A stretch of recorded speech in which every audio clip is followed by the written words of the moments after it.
Okay, we're going to get started. We are just waiting for our boy AJ Chopra to hop on. Let's see where AJ's at.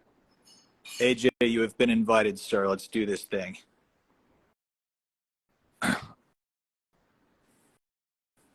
Come on. We love technology. You got the invite, AJ?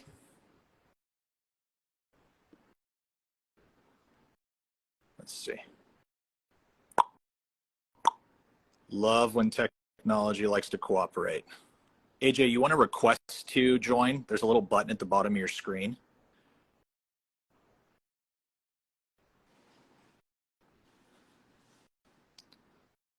This worked 10 minutes ago. Let's see if we can get it to work today. Okay.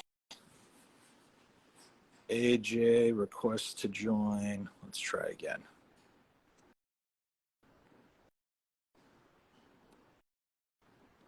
Okay, you've been invited, AJ. There we go. All right, can you hear us? Yes, I can. Can you hear me? Okay, cool, and I can hear you. All right, perfect. Let me get you switched over to my headset real quick. All right, cool. All right, let's do this. AJ, how are you this morning, sir? I'm good. How are you? We miss you. You're in Texas. I'm in Texas. It's great. Let me get this audio turned up so I can hear you okay. Cool. All right. Welcome to the party, ladies and gentlemen. I'm going to take out my AirPods so I can hear you guys okay. AJ, can you still hear me? Yes, sir. Yes, sir. Okay, cool, man. Awesome. Well, for those of you guys that are just tuning in or just getting accustomed to everything, I'm going to introduce myself real quick. This is our first time going live, so please excuse the not knowing what we're doing. It'll get better next time. AJ, are you there? Yes, I am. Can you hear me? Cool, man. All right, sweet. For those of you guys that don't know me, my name is Chris Gianos. I'm the co-founder and CEO of a company called Humanize. We're doing a lot of really cool stuff in the residential real estate space. And in our kind of continued idea of trying to bring just wild amounts of value to the market, one of the things that we're starting to think a lot about and trying to improve is this idea that online lead conversion is such a problem in this space, right? When I say online leads, I'm talking about sources like Zillow, Realtor.com, all these different portals. And there's a thing happening where there's almost like a divide in the industry right now of people that love online leads, think they're the coolest thing on the planet, and then folks that don't, right? So on Fridays, what we're hoping to do is bring together groups of people from both sides, right? We want to hear varying opinions. We've got someone with us today that is an absolute animal. His name is AJ Chopra. I had the pleasure of working side by side with AJ at my last position over the last like 2.5 years and watched him go from new agent to now this last month, May of 2023, when for so many folks, the market has just been in shambles, opening, how many escrows did you open in the month of May, AJ? 10. 10 escrows in 1 month. So I want to talk a little bit about that with AJ. I'm gonna let him introduce himself, kind of give you guys his background story and all that cool stuff of how we got here. And then I've got a series of questions we'll go through with AJ to really try and shed some light on how exactly that's possible, because that's nuts. Like if you polled every agent in the United States, I don't think very many people have ever done that. So it's something to be special and something to be super proud of. AJ, love for you to introduce yourself real quick, man. Just kind of give us a broad spectrum of who you are, what your story is, which company you're with, all that cool stuff. Thank you. First, I want to say that Chris is the one that gave me this platform and got me introduced to this madness of online leads. Really appreciate that, Chris. My background, I'm a CPA, MBA. I ran some sales organizations in the past, and I recently thought a couple of years ago that real estate was a good fit because I was in a business, I explained to Chris before, that was focused on unsolicited sales. And sure, that kind of fit with the online leads because that is also unsolicited and you have to win the business. So I've had that mentality, and I think part of my success is because I have that mentality that I know that I have to win. I'm going on this job interview. Every time I have a lead generation, the way I think about Sure. it's a $10,000 job. Does anybody go in? Or more. Or more. 100%. Yeah. So let me ask AJ, you. Yeah. When you say unsolicited sales, so I always am curious about kind of people's journey into real estate, right? Yeah. Everyone that I talk to is always, oh my gosh, I got into real estate because there's no ceiling and I can make all this money. What they don't tell you is there's also no floor, right? And below the floor is like lava. So you coming into this industry, when you say unsolicited sales, what were you doing before? Just to kind of give everyone some context. I owned a cell phone company with AT&T. Sure. We had 30 locations in every single mall in SoCal. Wow. And cool. And we were those kiosks, by the way. That when you tell me about that. Yeah. So we were trained to start a conversation and create that value proposition for the client based on what they have currently. So we would, greet them while they're walking by. We felt malls were good back then because of the foot traffic, right?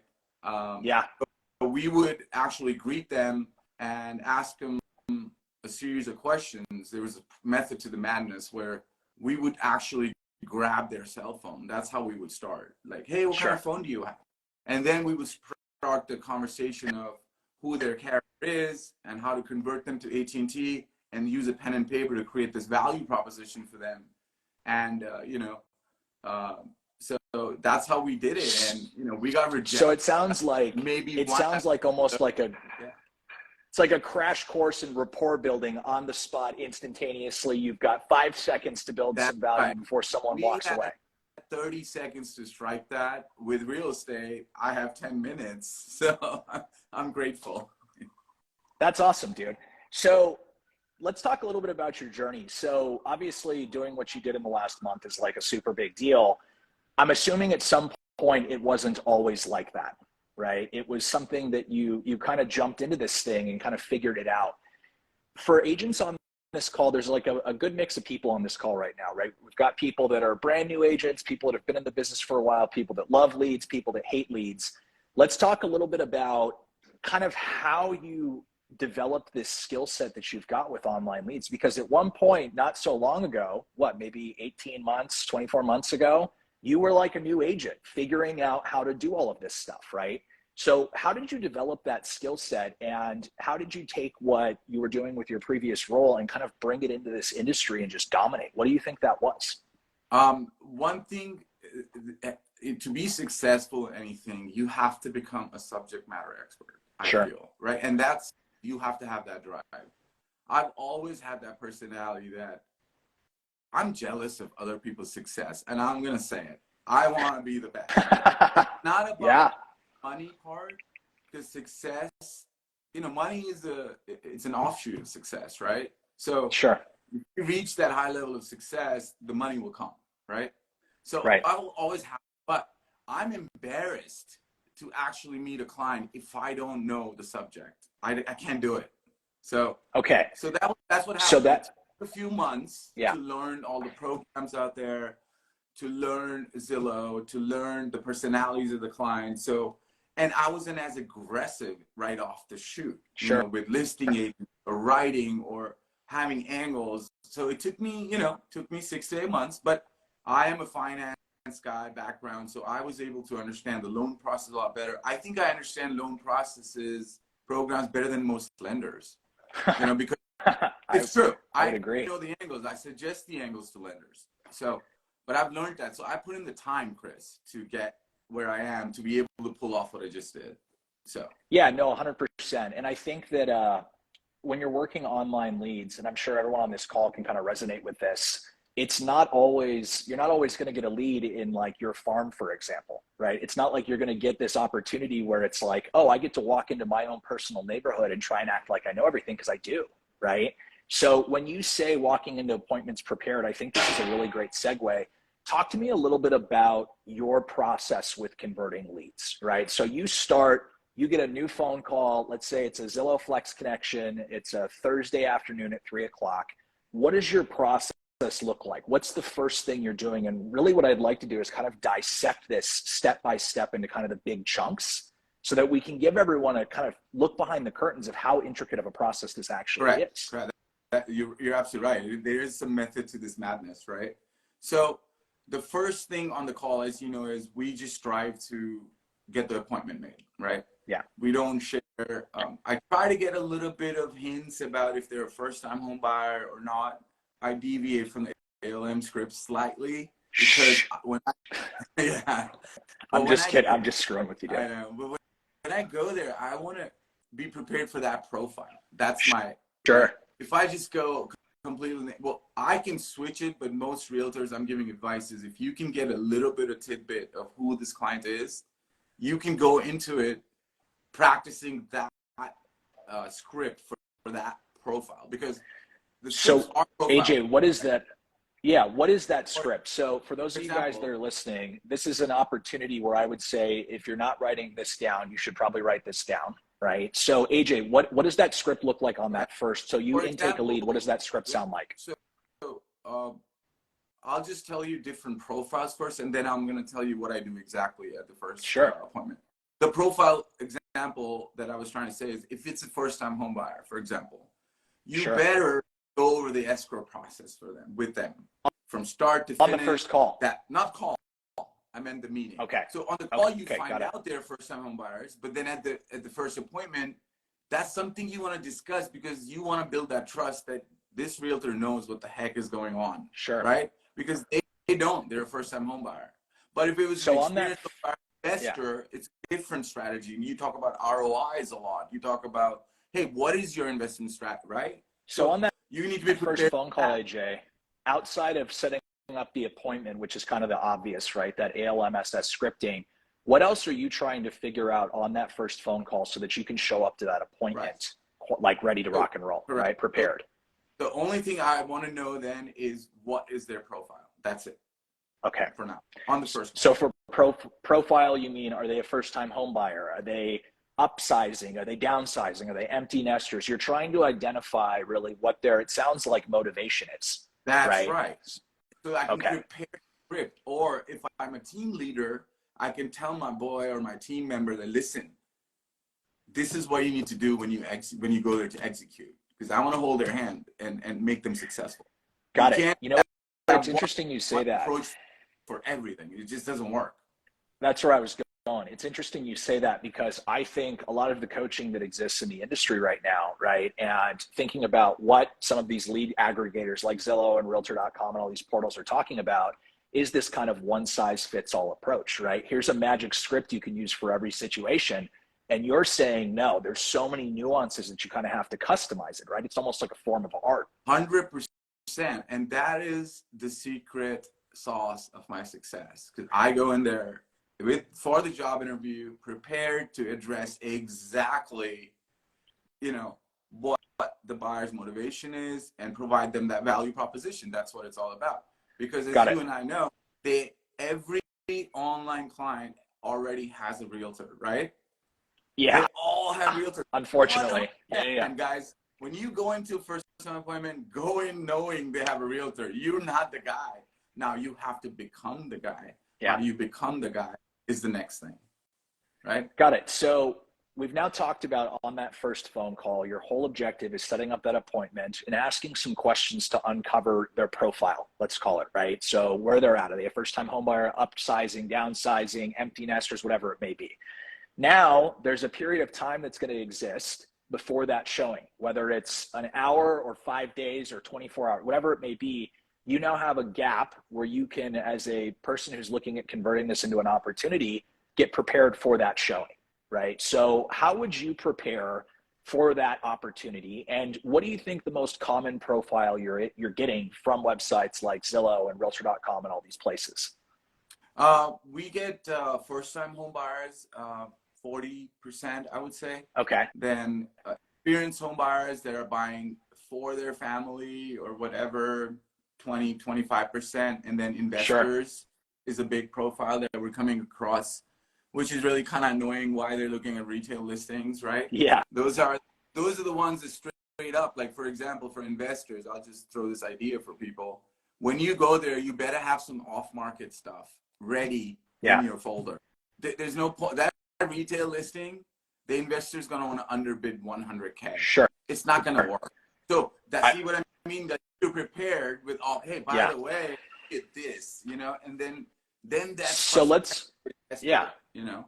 So let's, 100%. There's so many different nuances. And for the sake of making this super tactical, so let's talk about, you said 40%, which is a solid chunk of people are going to be these first-time home buyers. So going in and getting prepared for the showing, how exactly are you doing that? What type of, are you calling the listing agent prior to the showing? Are you preparing a buyer package? Walk me through, you hang up the phone, what happens next? Okay, so what I do is obviously make the appointment first. Sure. And I will also make 1 or 2 more appointments around that house that I feel could be a fit. Okay. Why? With half-hour, 40-minute increments. Because when a first-time home buyer looking at the first home, they never, ever, ever, ever, ever want to offer on the first house. Correct? Because they're just starting the process. So if I introduce a couple more, hey, by the way, you know, this also is similar, exact square footage, blah, blah, blah, that may help me get their offer in sooner than later. Okay. And sure. But they don't know. The buyers don't know. So we are the consultants. We are the doctors of real estate. We have to bring in the solution to them, because if they just try to do it all on their own, it's just not going to work.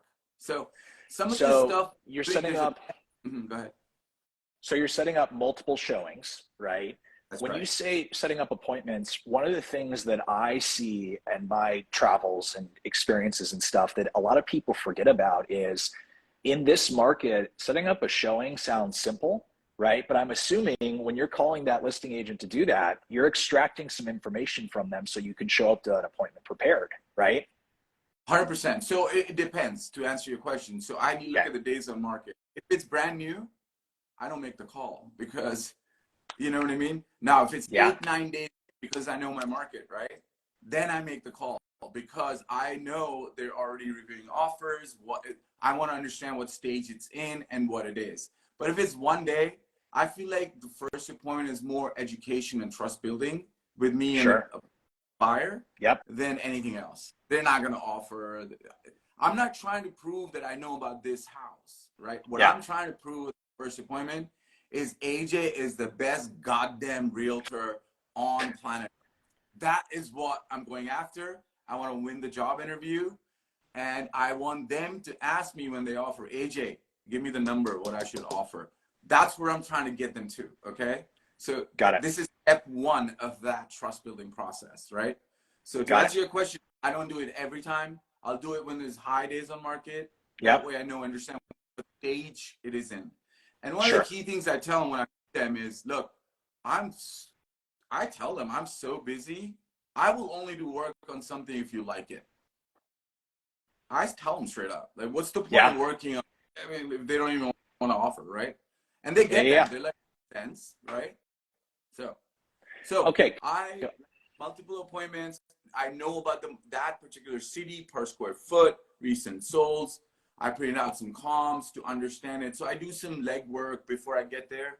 And then I practice what their profile is, how I'm going to attack it. I have a process, but that process, just the profile goes out from investor to first-time home buyer to whoever it is. But the rest of the process is the same. Okay, got it. So to recap for everyone listening, and I think I have this somewhere on like a checklist. If anyone is interested in getting this process outlined, shoot me a DM after we're done, and I'll send it over to you. We've got something kind of prepared.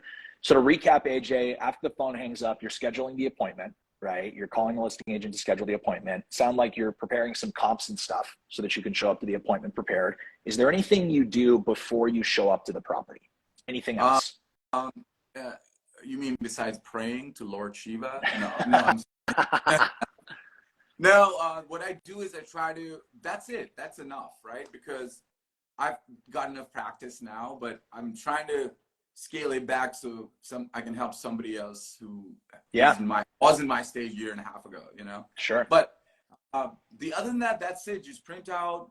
I circle the comp that I want them to know that that's what it's going to be sold at, because I already know what it's going to be sold at. But I'll share that with you later. But that's it. Besides that, I show up to the house 15 minutes before, and I use the app to see what's active around here and what's sold around here, just to get that, throw that out there for the client also. And that's it. And, Sure. and then wait for them. Okay, so we'll cut it there. Yeah. That part is now finished. Yeah. Now you're getting to the house, right? Yeah. So this is your first meeting with the customer. Yes. So you're at the house. To recap, you said you're 15 minutes early. Is there a reason you get there 15 minutes early? And I know this sounds like common sense, but unfortunately in this day and age, sometimes common sense isn't common practice. Why are you getting there early, AJ? Two reasons. I just walked outside of the property just to kind of get a feel for it. Also, like I said, I look at the Home Spotter app and I study what's around that house, what's going on. And because, as you know, I'm kind of busy, so busy that I can't do all of it like beforehand. I'm always on the phone with an escrow. So I try to do it when I get there, and I can pull it off. But my advice would be, like you said, do it, in your packet. You can have like what's sold, and you can do a lot more research for the client. People love graphs. People don't like words. They like something in writing. So they're like me, and they like coloring books. Yes. So always have a pen and paper with you.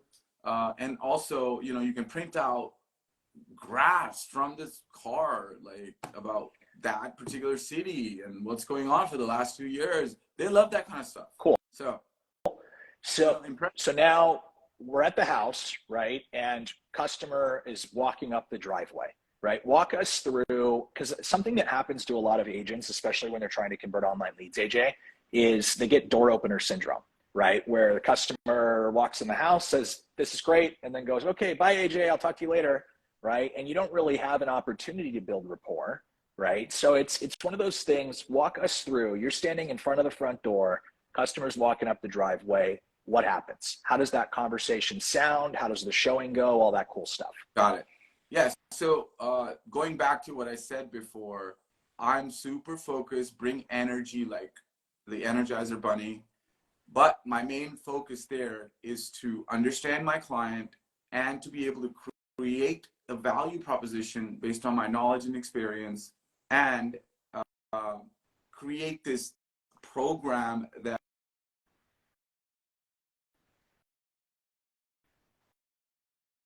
Did I freeze or did AJ freeze?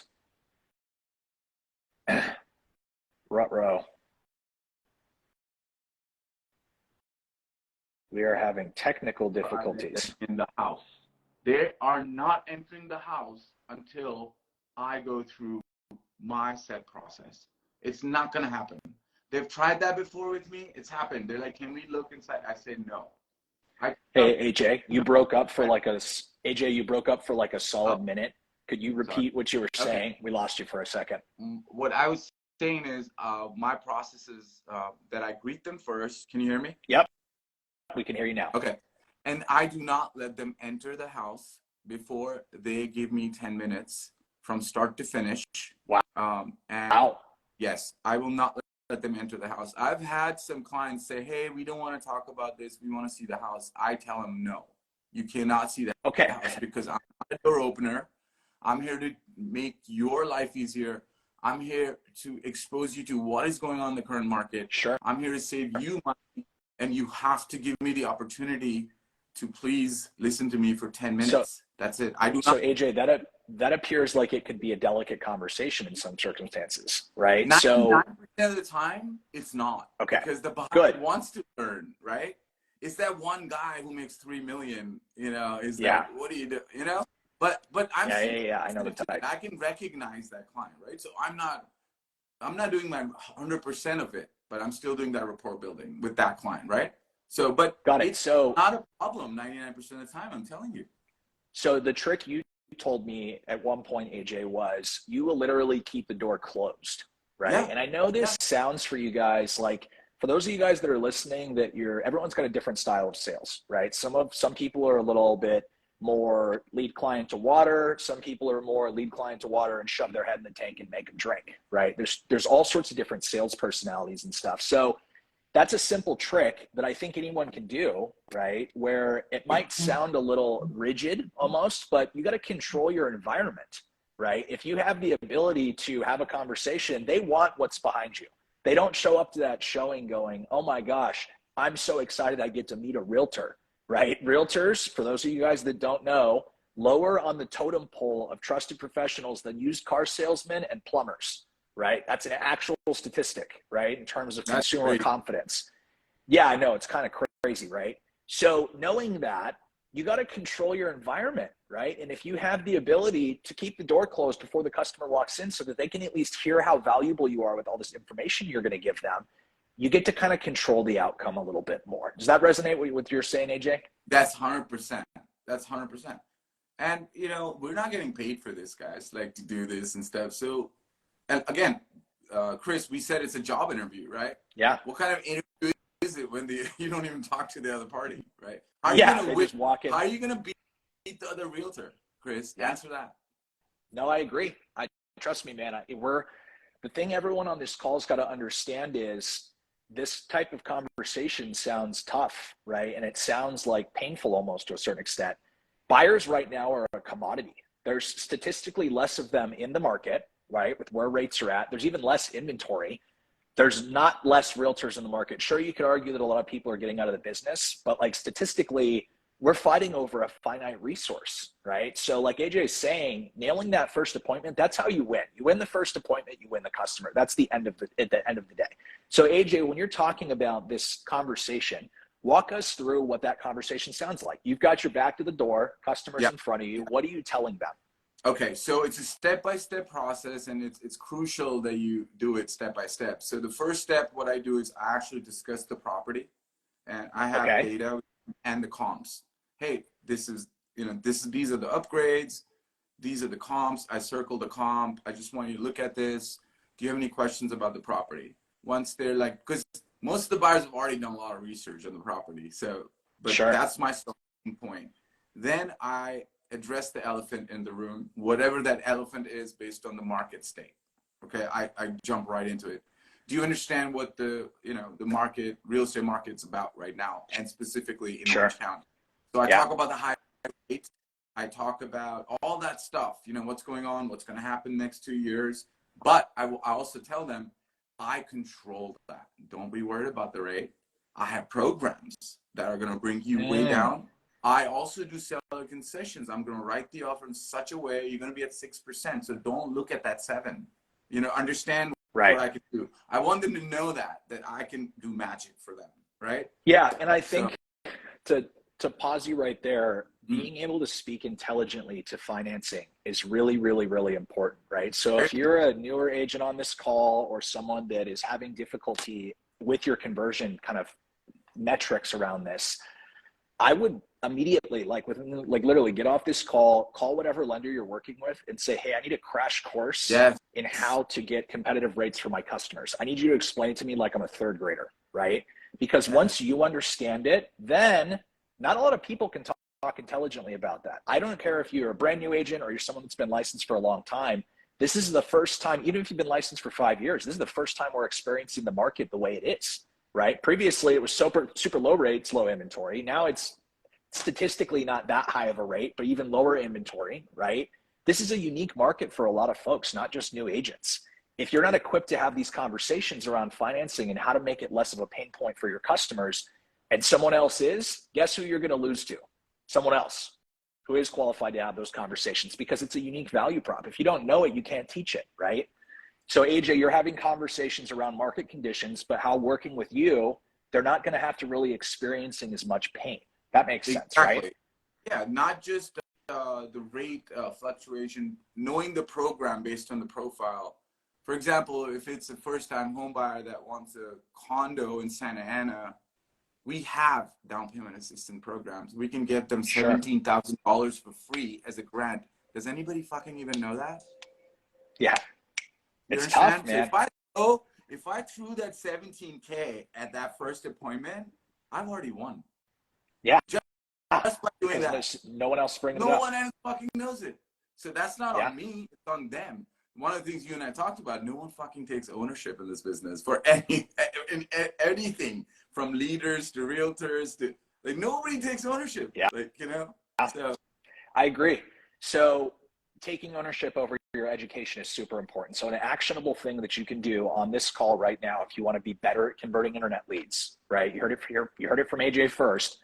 Call a lender. You've got tons of them that are on your ass for your business already, and say, hey, I want you to explain how to leverage current programs in the market uniquely so that I can go and pitch this to my clients and be different than everyone else. That single thing will give you more value to your customers. Right? 100%. I will tell you, if you master that alone and know how to, on the spot, provide that value proposition to that first appointment, I guarantee you, you will start converting so much more.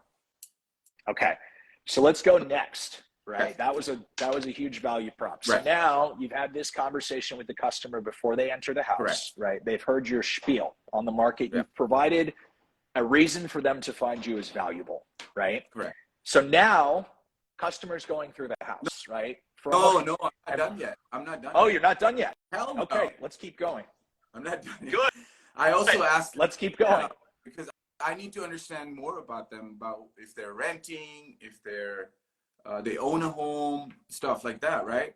So there's two things so if you're renting, I'm gonna give you an example real quick why renting is like throwing money in trash. Sure. Right? And why buying is the way to go, because of, you're paying yourself, appreciation, tax benefit. Nobody talks about tax benefit in home buying. Nobody. They're like, oh, my payment. Yeah, I think it's tough because people are afraid to put their foot in their mouth. Well, you don't have to give the number. You can say, that you can itemize your deductions versus standardizing your deductions once you become a home buyer. Did you know that? But they're like, oh, do you know how much of savings is that? Yeah. It could be more than $1,000 a month. Did you know that? Sure. That's it. Just plant the seed, right? That's what we're doing. Yeah. Now, so you're having conversations trying to figure out more of their profile. Correct. Now, if they own a home already, we need to understand if they have to sell, are they going to be contingent if they're going to buy this property? That's very crucial, right? That's like the most important thing. A lot of buyers don't even understand that they can't buy this damn thing because they have a huge mortgage already, right? Yeah. So we want to understand that. Why? Because I have a solution for that too. I'm a one-stop shop, right? I can create their contingent offer into a non-contingent offer with a program. So now again, this is like third time I'm building value for them, right? You know what I mean? Right. So you're essentially digging and customizing your value prop to their situation. Yes. And the last thing is whether they have spoken to a lender or not, or where they are in that stage. If they have pre-approval, I leave it. I don't touch it. If they don't, I try to understand a little bit more of their affordability. The way I do it is Nick Shea's on this call, I think, master. Yeah. But I just do it. So AJ, I think a lot of people struggle with, like, typically, right? Like, think about the general consensus of real estate agents is like lower on the totem pole than like used car salesmen and plumbers, right? So typically, if you meet some stinky coffee breath realtor at a house, right? I'm talking about myself. I'm a realtor too, so I can talk shit, right? And they're there at this house and they immediately start going straight for the jugular around financing. That can sometimes rub a client the wrong way, right? So I'm sure you figured out how to eloquently bring that up, right? And I think that's something that a lot of folks don't really think about, right? Or people talk about it as something you should talk about with your customers, but they don't give actual tactical examples. So talk to us about how you ask that question without pissing people off. So if they don't have a lender, for example, I just use round numbers, always use round numbers. And I try to get into their head and try to make them understand how the process works in terms of qualification for loans. So I'll say, do you know how conventional loan qualification works? They'll be like, nah. Okay, if you make $10,000, we're looking at a 45% DTI. What is that of 10,000? They answer, do you have any debt? Fixed debt? Do you have credit card debt? Sure. Card debt? So that'll be backed off. Now you can only afford $4,000 a month. That was approximately what you'll be approved for. Now let's back into the purchase price. So if it's $800 a month for every $100,000, that's about a $600,000 purchase. Now, if you're looking at a $750,000, you may have to come with a $150,000 down payment. I'm just giving you, I'm not a lender. I'm just giving you an idea. Now, if you're looking Yeah. at $1 million home, you need $400,000 down payment. I'm trying to plant the seed that So this is AJ, Go ahead. what is the question you ask to get them to hear? So when you're like, hey, it is now my cue to go into the financing part, what question are you asking them? Do you just straight up ask, hey, are you guys pre-qualified? Have you spoken to a lender? Are you pre-approved? If they say yes, I don't touch it. If they say no, go. I let it go. I don't want to ruin that. I'm not going to touch it. If they're pre-approved, we'll see later, right? Okay. But if they're not pre-approved, because I want them to be with my lender, who will also, again, give them a value prop, I try to make them understand what the process looks like. And if they're looking at $1 million home, they only make 100,000, it's not going to work. So I try to like guide them. So, hey, this is not our price point. But I don't do it like that. I'm just trying to explain them how the process works. But they do think about it when they go back. They're like, oh, this price point doesn't work for us. Yeah. And my handoffs for my lenders are warm. Like, they're not like, oh, talk to my lender. I don't even send people to lenders if I already figured out in my pre-call process it's not going to work. So again, something that you guys all on this call that could immediately do, right, is you have to understand the financing part with a lender to be able to do this stuff intelligently. Now, AJ, knowing that question is so blunt, and I think that almost everyone is so afraid to ask it because they're used to the kind of response you get when you ask about financing. There's a saying right now that I'm going to say, like, shoot or shoot. You got to just go for it. What's the worst thing that can happen? Now, if you get pushy, right, and get abrasive, people probably won't be super into it. But you have to ask a question. My question was usually, hey, so have you guys actually looked at what a mortgage payment would look like on a house like this, right? That question, all you're saying is, hey, I care about you not being like scared when I tell you a mortgage payment on $1 million house is $6,800 a month, PD, right? So that type of question, it'll open up Pandora's box like AJ's talking about, right? Which is they'll tell you, yes, we have, or no, we haven't. Okay, cool. Tell me about what you learned, right? Just being prepared to have those conversations is so, so, so important. And it prevents you, like AJ's talking about, from like wasting your time, right? Right. That's right. I mean, our time's valuable too, guys. I mean, if a client's not real online, it's okay. We can set them up for a path of success, and we'll tell them what to do to get there. But if you're going to take 5 outings to figure that shit out, well, you know what I mean? I see people not even discuss it. They keep showing homes 6 times, 7 times. I'm like, is that guy pre-approved? I don't know yet. What the hell are we doing? Yeah. It's important to conserve your energy around things like that. So AJ, you've now clients ready to see the house now, right? Yeah. This is your first showing. Yeah. You've now kind of got them at the front door. I think there's a lot of mystique around showing process because a lot of agents watch Selling Sunset and Selling OC, all these TV shows where it's like a guided tour like Vanna White. And here we have the bathroom, and here we have the master, and there's granite and travertine, blah, blah, blah. Walk us through your actual showing process. Okay. How are you getting the client through the property? Okay. So I walk with them always. I don't just sit back on the window and let them do it. So I'm with them. My main focus is 2 types of houses, right? Well, 3. A rundown completely, a medium, and a super upgraded, right? Yep. So on the dock, if it says super upgraded, this upgraded, that upgraded, I make my clients go through that first. Like, let's check out these freaking upgrades that they're saying. Are they real? Right? Yeah. So we walk together, we go through every room. I'm a blunt and honest realtor, and I think that also creates value. When you see termite, guys, like when you see the roof is falling off, you got to say, this house sucks. We're not taking it. I mean, why aren't you, like, people, a lot of realtors say, let the client decide, correct? Yeah. I don't wait for that. I've heard that. I do it. I just point it out. Like, hey, this house is this problem. I can guarantee you, my experience too, like I'm guaranteeing you 3,500 in termite repair right here. The floor is off, or there's a spot of leak. Like, I'm actually being their family at that point. I'm protecting them. And it's helped me like that before. Sure. And clients have said to me, oh my God, you're so different. Like, you're actually telling us not to do this, because I'm like, yeah, it sucks. The price is overpriced.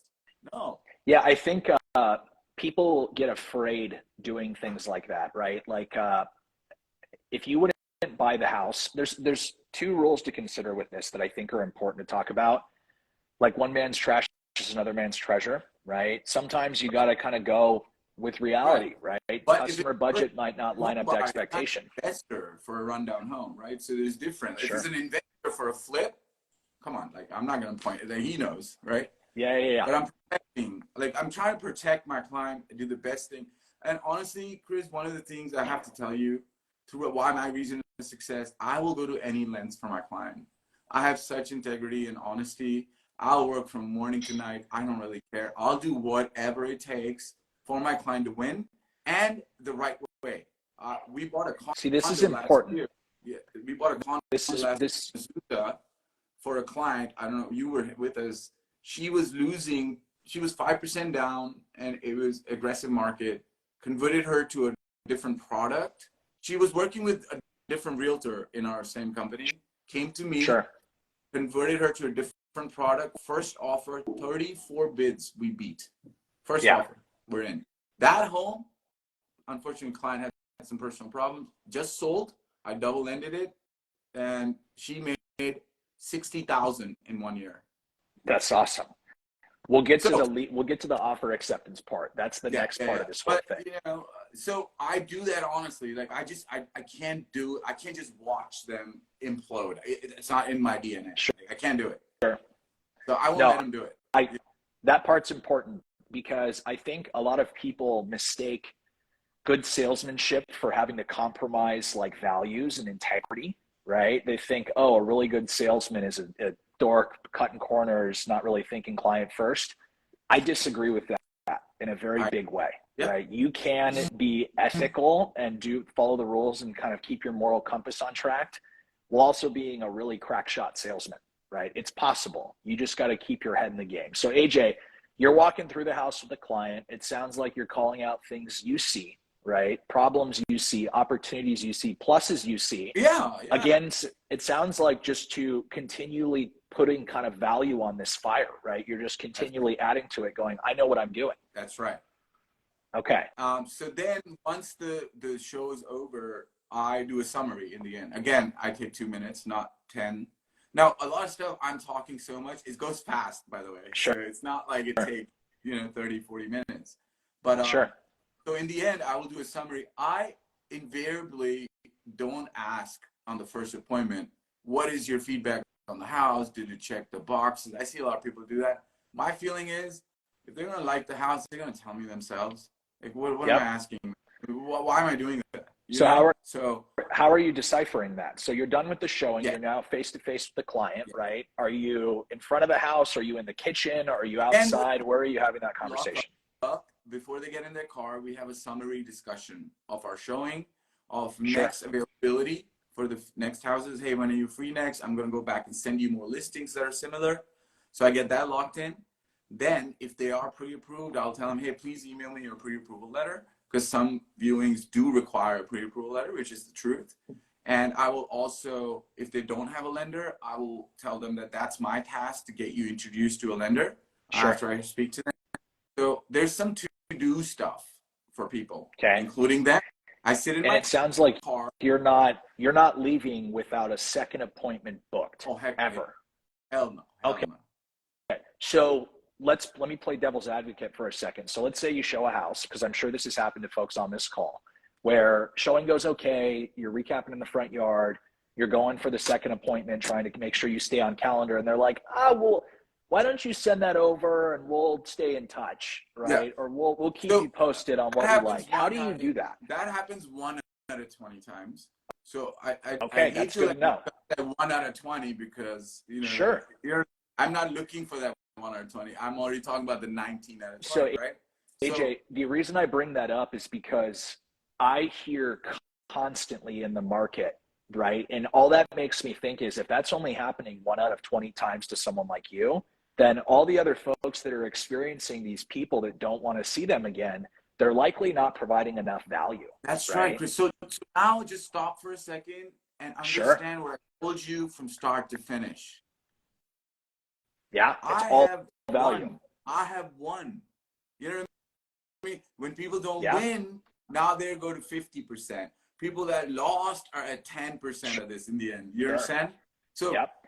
there's No, I the get it. method of madness from the first phone call to like establishing control to being the value creator. Then in the end, they're like, yeah, I want to work with this guy. So why will they say no to me? Sure.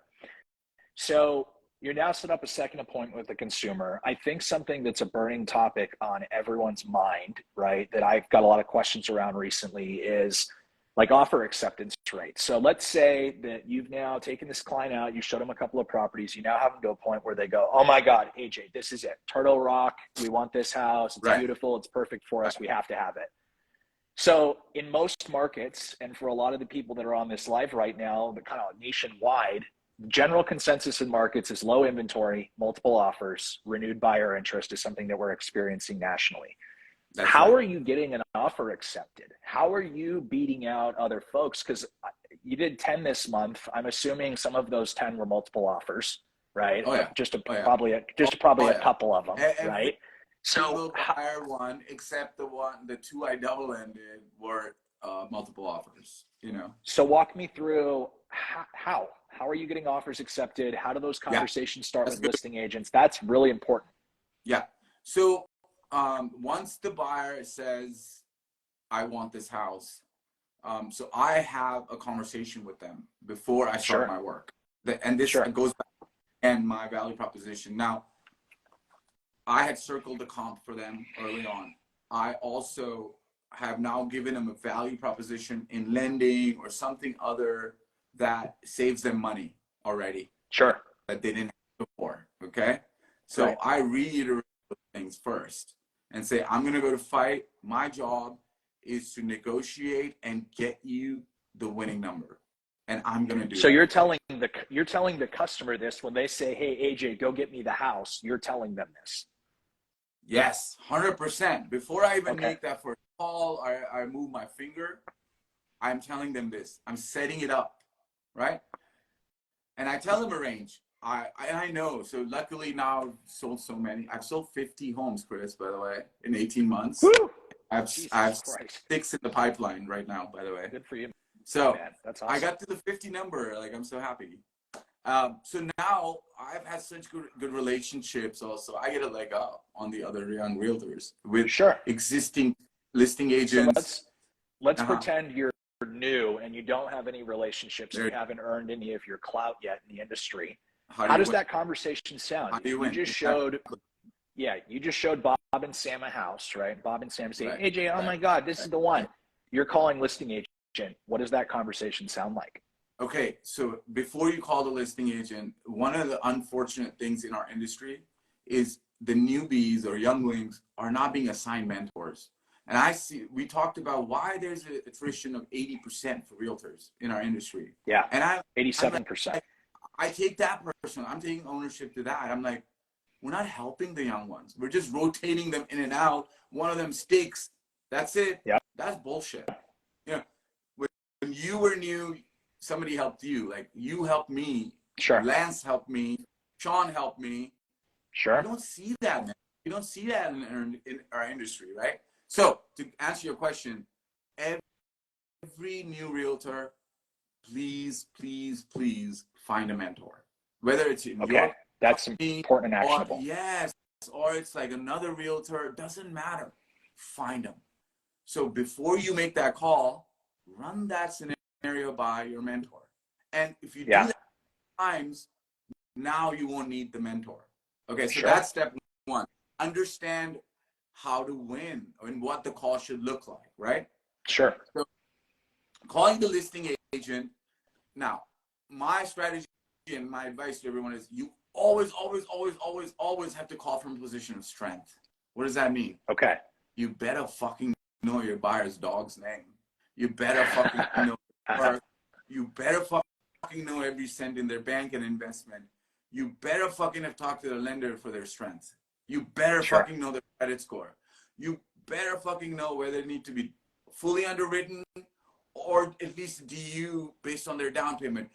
That's on you. Again, it's an ownership thing, right? Sure. So learn that first. And then when that call goes, hey, My buyer's got a big dick. You want it? Okay.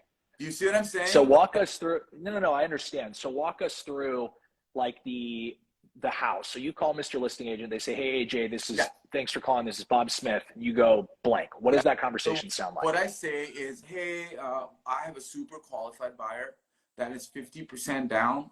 They make $750,000 a year. Sure. They're super qualified. I vetted. This is how much money they have. Their credit scores are this. So I'm selling my buyer first. Sure. Then I ask them, hey, how many offers do you have? When are you reviewing? What is it looking like? And then they give it to me. But I start with the position of strength for my buyer. I just don't go, Okay. how many offers do you have? You know what I mean? I'm selling myself. And so I'm let's selling say, so let me give you a scenario then, because I think everyone would love to have a super well qualified buyer where you can present them as like, hey, this person's got it. So let's say you're calling, let's say first time home buyer Irvine. Yeah, first time home buyer Irvine. $1 million purchase price, so slim pickings.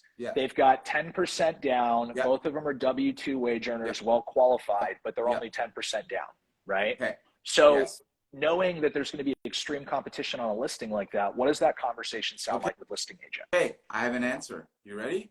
Yeah. I know Irvine. They ain't going to win with 10%. You agree? Yeah. Now. Yeah, it's going to be tough. I have a program. Okay, you have a lending program that you're 10% into an all-cash offer. Okay, using HomeLight. Okay, so you're leveraging something unique to put them forward. Talk to the listing agent. Then I call the listing agent. I have an all-cash buyer, 14-day close, no contingencies. Now tell me.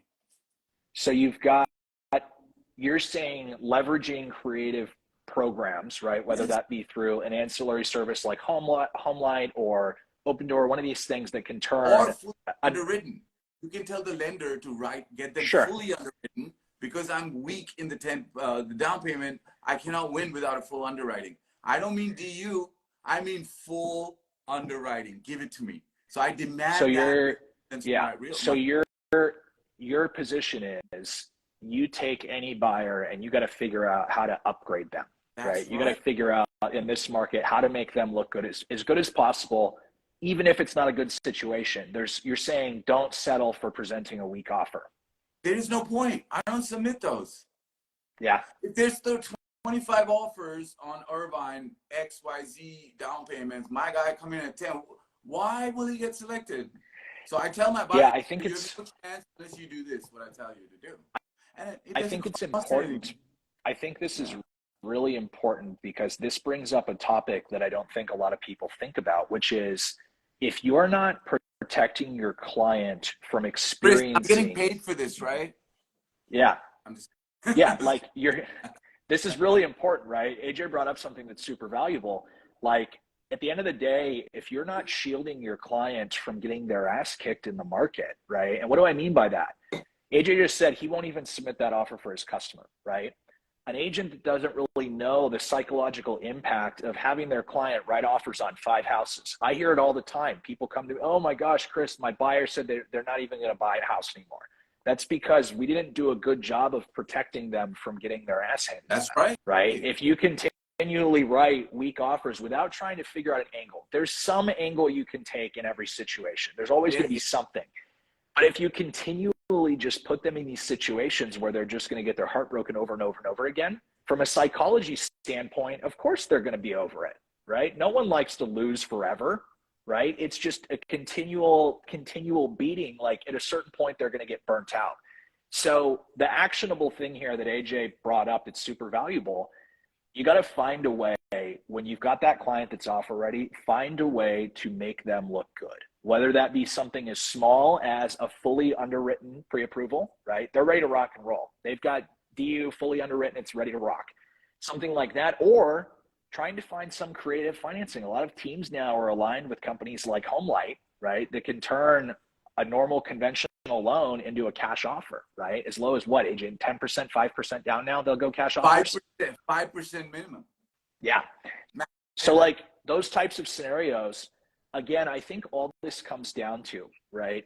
If I was trying to boil up everything that AJ has talked about today, right? When it comes to lead conversion, 9 out of 10 things come back to being educated enough ourselves, right? To be able to provide value to our customers. The second you think you've got it all figured out, and I'm not talking to just the new agents on the call, I'm talking to anyone, right? In any profession, it doesn't even have to be real estate. The second you think you have it all figured out, you've lost, right? There's a never ending sharpening, iron sharpens iron. You have to continually be finding ways to get better, because guess what? The second you don't, someone else will, and they're going to eat your lunch. So AJ, we've got like 5 minutes left. Okay. So in getting offers accepted, let's talk about the tactical part of you've now spoken with listing agent. You've sold the shit out of your client, it sounds like. Right. Walk us through what happens when you submit your offer, how you're following up with listing agent, how you're poking them, all that good stuff. So I try to understand the dynamic from the listing agent in terms of what they feel or how they work. I'll tell you what I mean by that. When I'm a listing agent, I'm trying to get the number my client wants, and I'm going after acceptance. I'm not in this mood to counter this, that, and the other. I want to go in and out, get my seller what they wanted, be done with it, right? But some realtors, again, this goes back to the client trust, right? Some realtors will be like, oh, we have 8 offers. So I try to figure out if they're going to counter or not. That's my number one objective first, right? Okay. And finding out if they're going to counter. Rapport with them to ensure that I will get a counter, okay? And I get the number from them because I'm good looking, you know? So they'll give it to me, and then I'll tell my buyer, hey, this is a 2-step process. Let me work on the counter. This is the number. Sign it right now. Sure. That's it. So that's step 1, right? Once we get the counter, it happens. They will do, most realtors have integrity. If they tell you they're going to do a counter, there's a counter, right? So after I get the, then I do a second advanced voodoo with the listing agent call. Advanced voodoo. I like that. Yeah, that's my name. Yeah, advanced voodoo. I figure out a way that what the number is to win, and if it works for my buyer or not, right? So I get the number, and if I don't get the number, I get a range. I keep going. I'm not going to hang up the phone until, they're going to give it to me. You're saying you're pulling this out of listing agent. That's right. Okay. So you're pulling out what the number looks like. Right? When a youngling calls a listing agent, one of the listing agents told me, hey, if you have a 0214 in your DRE, I don't want to talk to you. I can't believe they said that. Yeah. I've heard that's that. me. Yeah. I'm 0214, by the way. So, but now they treat me differently.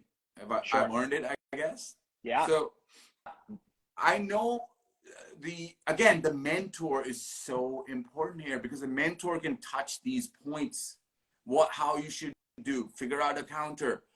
If I'm guiding somebody just sitting in my couch, Chris, I can make conversions happen. I'm telling you. Sure. So yes, because these are the critical points: buyer profile, value creation, listing agent call, writing the first offer, getting offer acceptance, right?